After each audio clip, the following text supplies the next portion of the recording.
Hammaga salom, bu Kamina Ali Gaming va bu mening ikkinchi kanalim. Bugungi birinchi videomizda bugun 4.3 versiyada qo'shiladigan barcha yangiliklarni ko'rib chiqamiz. Katta kanalimdagi mana bu videodagi aktiv va layklar uchun hammaga kattadan katta rahmat. Mana bu yangi kanalimni ham qo'llab-quvvatlaysiz degan umiddaman. Hammaga rahmat do'stlarim. Ishonchli UC servis kerak bo'lsa, men sizga o'zimning UC servisimni taklif qilaman. Bizda barchasi ishonchli va tezkor ravishda bajariladi. PUBG ichidagi nima bo'lsa, barchasini olib berish xizmati bizda mavjud. Admin lichkasini topib, kommentariyadagi ssilka orqali o'tib murojaat qiling. U kanalim bu kanalim demasdan mayli. O'tgan safargi katta kanalimdagi videodagi g'olibimiz mana shu brat bo'ldi. 120 UC ni yutib oldi. Siz ham 120 UC yutmoqchi bo'lsangiz, bratga o'xshab kamida 5 ta kommentariya bilan PUBG Mobile ID raqamingizni yozib qoldirsangiz, omadingiz kelsa UC yutib olasiz.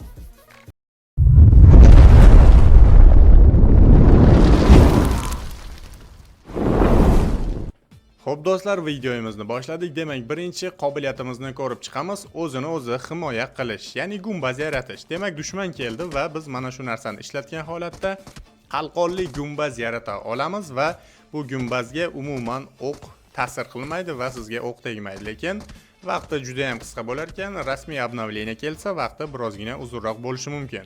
Qalqonli gumbaz yaratadigan moslamani biz bemalol eventdan osonlikcha topib olishimiz mumkin. Navbatdagi yangiligimiz mashinalar uchun ajoyib raketa moslamasi desak ham bo'ladi. E'tibor bersangiz, yon tomonlariga mana shunaqangi tarzda o'rnashib olgan bo'ladi. Bu nimaga xizmat qiladi deganlar uchun hozir ko'rsatib o'taman. Demak, mashinada yurdik va chap tomoningizdagi knopkani bossangiz, o'zi ham raketa tezligida mashinamizni tezlashtirib yuboradi. Buni ham o'ziga yarasha energiyasi bo'ladi. Qanchadir masofaga tezlashtirib bergandan keyin yana sekinlashib qoladi va sekinlashgandan keyin o'zi e'tibor bersangiz bo'ladi, mashinani oldida chiqib turgan energiya joyi to'ladi. Energiya joyi to'lgandan keyin yana bemalol tezlashtirilgan funksiyani ishlatib, mana shunaqangi tarzda juda ham tez harakat qilsak bo'ladi. Bu narsa qanday yoqiladi va qayerdan olinishini video davomida o'tkazmasdan ko'rsangiz, barchasini batafsil video davomida yana tushuntirib o'tib ketaman, lekin bu juda ham ajoyib, menga yoqdi. Navbatdagi yangiligimiz endi komanda bo'lib poyga uyushtirsak bo'ladi kartada. Hamma otishib turgan bir paytda biz esa poyga uyushtirsak bo'lar ekan. Xo'sh, bir kishi ham boshlab yuborsa bo'ladi. Komanda bilan kelgan holatda 4 kishi bo'lib ham, 5 kishi bo'lib ham, adashmasam 5 raqami ham bor edi, boshlasangiz bo'ladi. Xullas, knopkani bosdik va poyga boshlanadi. Qandaydir missiya bajariladigan poyga desak ham bo'ladi buni. E'tibor bersangiz, o'zi strelka ko'rsatib turadi va biz mana shu strelkalardan mana bunaqangi yo'l ustidagi finish narsasiga o'xshagan joylarni o'tib, xuddi shu poygani yakunlasak bo'ladi. Hozir bu poygani yakunlab, oxiriga yetganda nima bo'lishini batafsil ko'rsataman sizlarga va bu joyni birozgina tezlashtirib yuborilgan holatda ko'rsatib o'taman.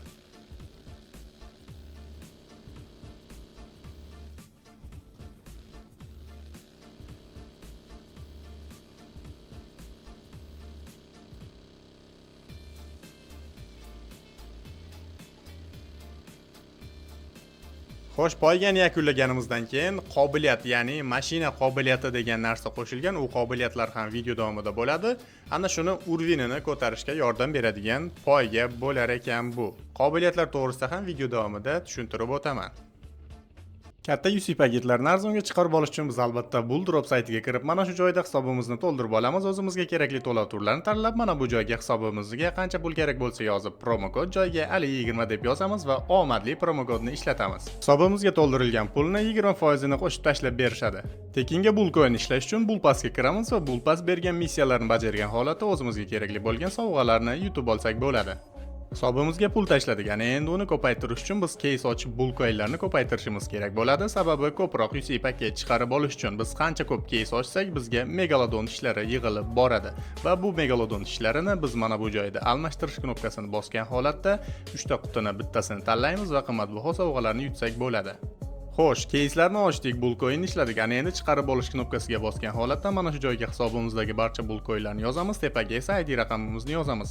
Bizga UC promo kod tarzida taqdim etiladi. Promo kodlarni esa Midasbuy saytida akkauntimizga tushirib olsak bo'ladi. Xo'sh, keyingi yangiligimiz sezonga kirsak, ya'ni sezon joyiga kirsak, mana shunaqangi tarzda o'zgartirilgan bo'ladi endi. Menimcha mana bu ko'rinishi oldingi ko'rinishlardan ko'ra ajoyib va chiroyliroq bo'lib chiqqan bo'lsa kerak meni nazarimda, chunki oldingilardan ancha-muncha odam zerikib ketgandi. Xo'p, keyingisi esa umumiy 8 yil bo'lganidan beri yana bitta mana shunaqangi interfeysda o'zgarish, ya'ni ko'rinish, bu menyular, nastroykalar ko'rinishi mana shunaqangi tarzda o'zgartirilib yuboriladi. Qandaydir oppoq rangda bo'lib qolibdi, balkim bu yangi rasmiy obnovleniya kelsa o'zgarishi ham mumkin. Birozgina menga g'alati tuyuldi. Xo'sh, profilimiz ko'rinishi ham ajoyib tarzda o'zgaradi. Bu joyda endi mifik kiyimlar nechta, Ultimate X kostyumlar nechtaligini ham bilsak bo'ladi. Mana shu joyda nima bor ochilmayapti, lekin umumiy olganda profil ko'rinishi ham ajoyib va juda ham chiroyli bo'lsa kerak. Xo'sh, endi qobiliyatlarni ko'rib chiqamiz. Bizda 5 ta qobiliyat qo'shiladi va bundan bittasi idrok ixtisosligi. Bu qobiliyat nima? E'tibor beramiz, yotadigan funksiyada qandaydir to'lqin chiqyapti va bir necha sekund yotib o'tirganimizdan keyin qobiliyat ishga tushadi. Bu qobiliyat nima? E'tibor beringlar, odam va mashina 0 ta deb ko'rsatyapti. Mana shu turgan zonangizda odam va mashina umuman yo'q degani. Menimcha 5 ta qobiliyatdan eng dahshatli va bombasi mana shu qobiliyat bo'lsa kerak. Obnovleniya kelsa o'zingiz o'ynab, ko'rib tekshirib ko'rasiz. Menga yoqqani mana shu bo'ldi. Chunki hozirgi ikkita obnovleniya ketyapti, eventda nechta odam borligini ko'rsatmayapti. Mana bu funksiya qo'shilgandan keyin 4.3 versiyada menimcha bomba bo'ladi. Hozir ko'rishingiz mumkin, bitta odam bor deb ko'rsatyapti va u qaysi tomondaligini hozir birgalikda qidirib topamiz. Xo'p, to'g'rimizda ekan, bu ham bo'lsa bot, lekin qobiliyat juda ham bomba. Mana shu joyda mashina bo'lsa ham bemalol mashinani ko'rsatadi. Menimcha bu qanchalik keng radiusda bo'ladi, bunisi menga qorong'u, lekin ko'rishingiz mumkin, odam o'ldirganimizdan keyin 0 taga tushdi. Rasmiy obnovleniyada batafsil ko'ramiz buni ham.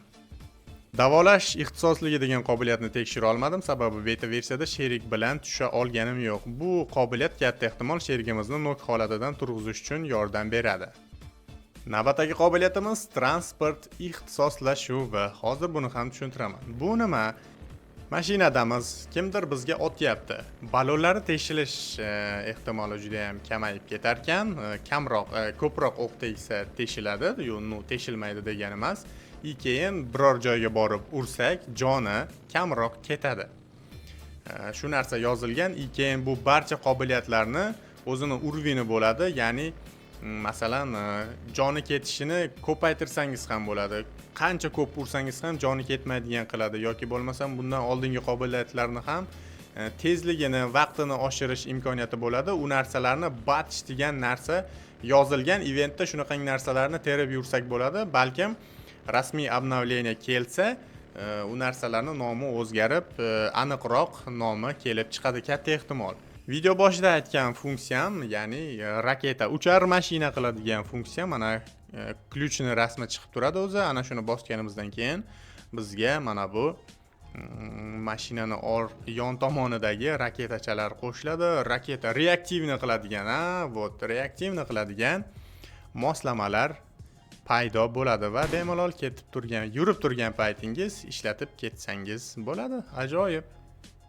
Yana bitta narsa, mashinalarga o'q tegsa, balonlari teshilishi kamroq bo'ladi degan narsa bor edi qobiliyatda, lekin to'g'risi odatiy 3 ta o'q bilan balonlari teshilib ketyapti.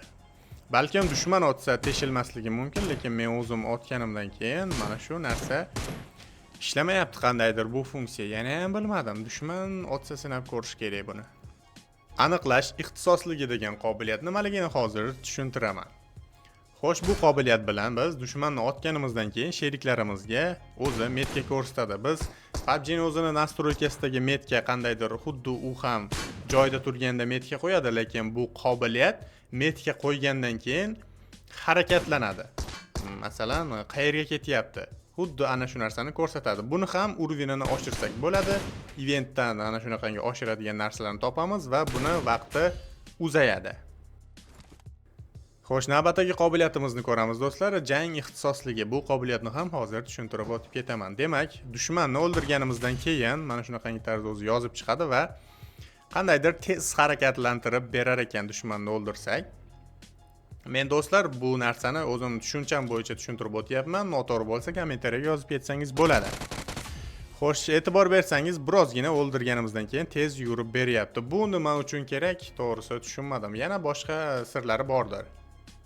Ana endi umumiy eventlar qayerlarda bo'ladi? Hozirgi 4.2 obnovleniyaga o'xshab, bu safar ham 4.3 versiyada ham eventlar Pachinkida, xo'p, Miltada, keyin Gospitalda bo'ladi va Mansionda ham bo'lar ekan.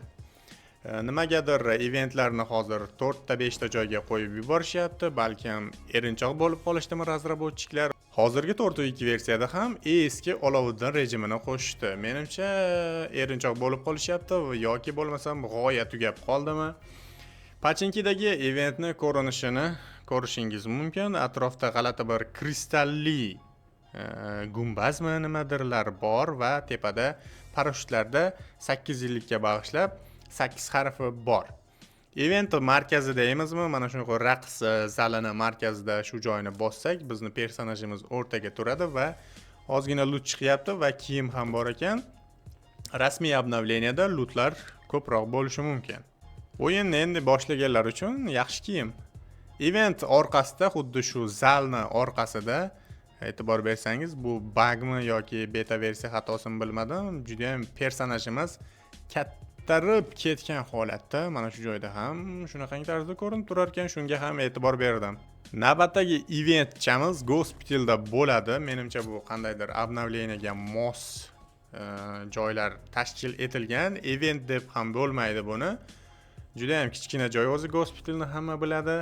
Ko'rinishi va dizayni va video boshi va o'rtalarida xullas aytganimdek gumbaz sifat narsa kristaldan iborat bo'lgan qalqonmi nimadir chegarasi bor. Yon tomonlarda e'tibor bersangiz, bu balkim o'zgarib ketishi ham mumkin, aytib bo'lmaydi. Lekin ko'rinishini, dizaynini mana shunaqangi tarzda o'zgartirib yuborishgan. Bu tomonda esa katta ehtimol qandaydir mini stadion ham bo'lishi mumkin. Ajoyib ko'rinishi, chiroyli. Navbatdagisi Miltada mana shu poyga uyushtiradigan joy Miltada bo'ladi. Shuni aytish esimdan chiqibdi. O'zi asosiy katta joylar Milta bilan Pachinkida bo'ladi. O'zgarishlar, dizayn o'zgarishlari Milta bilan Pachinkida bo'lar ekan. Miltada ham Pachinkida ochadigan joyimizga o'xshash joy bo'ladi. Biz bu joyni ishlatganimizdan keyin lootni biz bu joyda ham olsak bo'ladi. Bu joyda ham nimagadir lootlar juda ham kam chiqyapti. Asosiy aytganimdek, eng katta lokatsiyalar bu Milta bilan Pachinki. Miltada birozgina o'zgarish bo'ladi va Pachinkiga nisbatan bu joyda kamroq, lekin baribir ham Milta o'z umumiy Miltani radiusi o'lchami katta bo'lgani uchun asosiy desak ham bo'ladi. Keyin qandaydir bu obnovleniya poygachilarni obnovleniyasiga o'xshatib yuboryaptimi bilmadim. Miltada e'tibor bersangiz qandaydir baykerlarning kiyimlariga o'xshash suratlar bor. Xo'sh, keyingi lokatsiyamiz Mansionda bo'ladi. Mansionda ham mana shunaqangi tarzda o'zgarishlar bo'ladi. Bu 5-joyimiz, 5 tami yo'q, adashmasam 4 ta. 5 ta emas, 4 ta bo'ladi.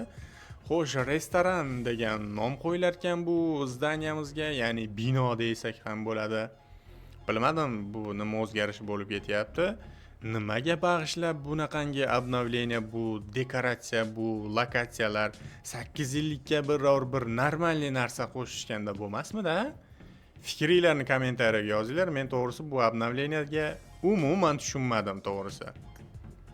Xo'sh do'stlar, bu obnovleniya bizga mart oyida keladi katta ehtimol, adashmasam. Xo'p, fikrimni aytadigan bo'lsam, to'g'risi 8 yillikka bag'ishlangan biror bir wow degan o'zgarish ko'rmadim. Bor yo'g'i qandaydir profil, keyin interfeyslar o'zgarishi. Shu katta ehtimol asosiy fon ana shu ham o'zgarsa kerak. Menimcha o'zgaradi u. 4.3 versiyada qo'shiladigan event, keyin birozgina qiziqarli funksiyalar va qobiliyatlarni demaganda, to'g'risi 4.2 versiyada ham eventni yo'q qilib yuborishyapti. Bilmadim nimaga bunaqa qilishyapti, to'g'risi tushunmadim. Menimcha hammaga sezilyapti, 2-3 ta obnovleniyadan beri qandaydir razraботchiklar dangasa bo'lib qolishyaptimi? Oldingi obnovleniyalarda qiziqarli deylik, transformerlar ham qiziqarli bo'ldi. Undan oldingilari ham menimcha tobora zerikarli qilib yuborishyapti bular. Xullas kelsa ko'ramiz. Mayli.